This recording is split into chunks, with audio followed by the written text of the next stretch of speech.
আসসালামু আলাইকুম ওয়া রাহমাতুল্লাহি ওয়া বারাকাতুহু। আলহামদুলিল্লাহি রাব্বিল আলামিন ওয়াল আকিবাতু লিল মুত্তাকিন ওয়াস সালাতু ওয়াস সালামু আলা সাইয়্যিদিল আমবিয়া ওয়াল মুরসালিন আম্মা বা'দ। সম্মানিত ভিউয়ার্স ও দিনী ভাই বোনেরা, আপনারা দেখছেন জিন জাদু চিকিৎসক চ্যানেল থেকে। যারা আমার এই চ্যানেল নতুন, অবশ্যই চ্যানেলটিকে সাবস্ক্রাইব করে রাখবেন আর প্রতিটি ভিডিওতে অবশ্যই লাইক শেয়ার কমেন্ট করবেন। তো আসুন জেনে নেই আমরা রোগীর গায়ে কিভাবে জিনকে হাজির করব। রোগীর শরীরে আমরা জিনকে হাজির করার পদ্ধতি আজকে শিখে নেব। একটা মানুষকে বা একটা ব্যক্তিকে জিনে আক্রান্ত করেছে বা জিনের আসর হয়েছে, তো আমরা চাচ্ছি যে সেই রোগীর শরীরের জিনটাকে আটকে তার সঙ্গে কথোপকথন করি বা তাকে বাঁকাবো বা তার সঙ্গে কথাবার্তা করব।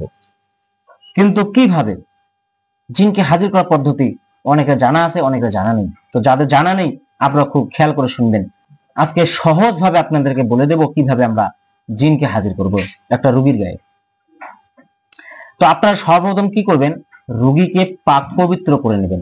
রোগী যদি অপবিত্র হয়ে থাকে আপনারা গোসল করিয়ে নেবেন, আর যদি পবিত্র থাকে তো উজু করে বসিয়ে নেবেন। উজু করে সামনাসামনি বসিয়ে নেবেন, আমনে সামনে। আপনি রোগীর দিকে তাকাচ্ছেন, রোগী আপনাদের তাকাচ্ছে, এরকম সামনাসামনি। মাঝখানে মোটামুটি 2 ফুটের মতো গ্যাপ রাখবেন, রেখে রোগীকে বসাবেন, আসন করে বসাবেন। আর যদি হাঁটু করে বসান তো বেশি ভালো হবে। আর যদি যেটাকে আত্মাহিয়াত সুরত বলা হয়, আর রোগীকে যদি ওরকম ভাবে বসাতে অসুবিধা মনে হয় তাহলে আপনারা আসন ভাবে বসে যেতে পারেন। অতঃপর রোগীকে বলবেন যে তুমি চোখ বন্ধ করো। সে চোখ বন্ধ করবে এবং তার হাত দুটি এরকম মুট করবে, মুট করে তার রানের উপর বা হাঁটুর উপর এরকম ভাবে রেখে দিবে, হাঁটুর উপরে রেখে দিবে।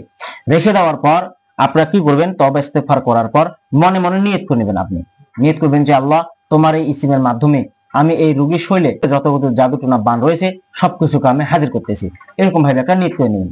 রোগীর সামনে আপনারা কি করবেন, সূরা রহমানের 33, 34, 35, 36 নং আয়াত আপনারা পড়বেন এবং রোগীর শরীরে দম করতেই থাকবেন। তার মুখ বরাবরে এই এখান থেকে এই সামনেটা, এই জায়গাটা দম করবেন। মানে এমন ভাবে ফুঁক দিবেন করে যেন রোগীর বডিতে পুরোপুরি লাগে, মানে মুখটাতে, চেহারা থেকে শুরু করে এবং বুক পর্যন্ত এই জায়গাটার জন্য পুরোপুরি ফুঁকটা লাগে। এরকম ভাবে দম করবেন। আপনারা কতবার বলছি এটা পড়তে থাকবেন এবং দম করতে থাকবেন, দেখবেন রোগীর শরীরে হাজির হয়ে গেছে। আমি স্ক্রিনের মধ্যে সূরা রহমানের আয়াতটি দিয়ে রেখেছি, আপনারা এখান থেকে দেখে দেখে মুখস্থ করে নেবেন। আর যদি মুখস্থ করতে না পারেন তাহলে এখান থেকে লিখে নেবেন। লিখে ওই কাগজটি সামনে রেখে রোগীর সামনে দেখে দেখে পড়লেও ইনশাআল্লাহ কাজ হবে। তো আমি একবার আপনাদেরকে পড়ে শোনাচ্ছি। বিসমিল্লাহির রহমানির রহিম।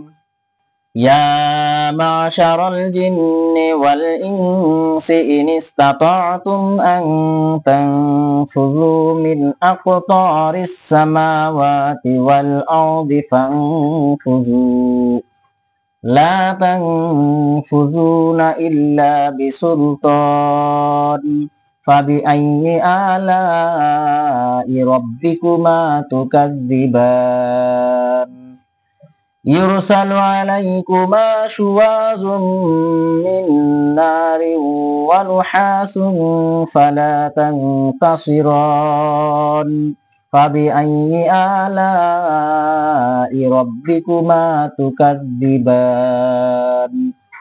আপনারা আশা করি বুঝতে পেরেছেন। আর এরকম ভাবে রোগীর শরীরে পড়তে থাকবেন এবং দম করতে থাকবেন। আর নিয়ত ওটাই থাকবে যে রোগীর শরীরে যা জিনগুলো যাওয়া আসা করে আমি তাদেরকে হাজির করার চেষ্টা করতেছি, বা আমি রোগীর শরীরে যা জিন জাদু টোনা বান রয়েছে আমি সবকিছুকে হাজির করব। এই যা নিয়ত করবেন ইনশাআল্লাহ, আর দম করতে থাকবেন।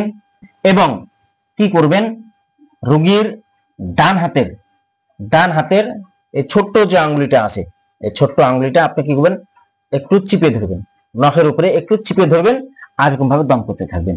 ইনশাআল্লাহ দেখবেন কিছুক্ষণের মধ্যেই রোগীর শরীরে দ্রুত হাজির হয়ে যাবে। হ্যাঁ, তবে একটা কথা আছে যে আপনারা পড়াটা সহিভাবে পড়বেন, অতি দ্রুত কাজ হবে। আশা করি বুঝতে পেরেছেন। আসসালামু আলাইকুম ওয়া রাহমাতুল্লাহি ওয়া বারাকাতুহু।